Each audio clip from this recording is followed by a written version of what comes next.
നാടൻ കുതിര.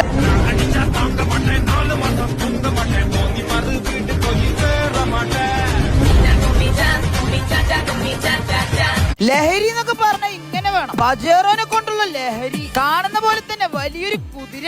ആദ്യമായിട്ട് ഓടിച്ചത് കൊണ്ടാണോന്ന് അറിയില്ല, വല്ലാത്തൊരു സുഖം. സുഖത്തിന്റെ സീക്രട്ട് ഞാൻ പിന്നീട് മനസ്സിലാക്കി. ഇവരെ വണ്ടിക്ക് യൂസ് ചെയ്ത എല്ലാ സ്പെയർ പാർട്സും ക്വാളിറ്റി എന്നൊക്കെ പറഞ്ഞാ ഡബിൾക്ക് ഡബിൾ ആണ് മക്കളെ. അതാ സ്റ്റിയറിംഗ് പിടിച്ചപ്പോ മനസ്സിലായി. കോപ്പികളെ കൊണ്ട് അമ്മാനമാടുന്ന കാലത്ത് ക്വാളിറ്റി ഉള്ള പാർട്സ് എവിടെ കിട്ടുമെന്നല്ലേ ഡൗട്ട്. പാലക്കാട് പട്ടാമ്പിയില് SNGS കോളേജിന് ഓപ്പോസിറ്റ് അഡ്വഞ്ചർ 4x4 ഷോപ്പിക്ക് വന്നാ മതി. നമ്മളെ നിഷാദ് ഖാന്റെ ഷോപ്പിൽ കിട്ടാത്ത ഒന്നുമില്ല. പജേറോനെ കൊണ്ടുള്ള ഒരു മണിയറ എന്തിനു പറയണം, ചാവി അടക്കണ്ട്, സസ്പെൻഷൻ കിറ്റ്, ലൈറ്റ്, ഇർട്ട്, മറ്റേത് മറിച്ചത്. ഇന്ത്യക്ക് പുറത്തും അകത്തുമായി കിട്ടുന്ന എന്തൊക്കെ ഉണ്ടോ എല്ലാ പജേറോന്റെ പാർട്സ് കൂടി ചേരുന്ന ഒരു ഒന്നൊന്നര ഷോപ്പ്. ഇനിയിപ്പോ ദുനിയാവി കിട്ടാത്ത എന്തെങ്കിലും ഉണ്ടെങ്കിൽ അതും കൊടുത്തരും. എല്ലാം ഒറിജിനലേ കിട്ടത്തുള്ളൂ. അലുവ കഷ്ണം പോലത്തെ വണ്ടികളെ കണ്ടിട്ട് ഒന്ന് ഡ്രിഫ്റ്റ് എങ്കിലും ചെയ്യാണ്ട് വിടാൻ തോന്നിയില്ല. ഈ വണ്ടി കാണുന്ന പോലെയല്ല, ഒരു കഴിവേറി തന്നെ. വണ്ടിയെ കുറിച്ചുള്ള തീരാവാക്കും തോരാ കഥകളും നമ്മളെ യൂട്യൂബിൽ വരും. എനിക്കിതൊക്കെ കണ്ടിട്ട് ഒരു പജേറോ എടുക്കാനുള്ള പൂതി വന്നു. ആദ്യം സ്റ്റുഡിയോന്റെ ചെരുപ്പ് ഒഴിവാക്കട്ടെ, എന്നിട്ട് നോക്കാം ബാക്കി. അപ്പൊ സലാം.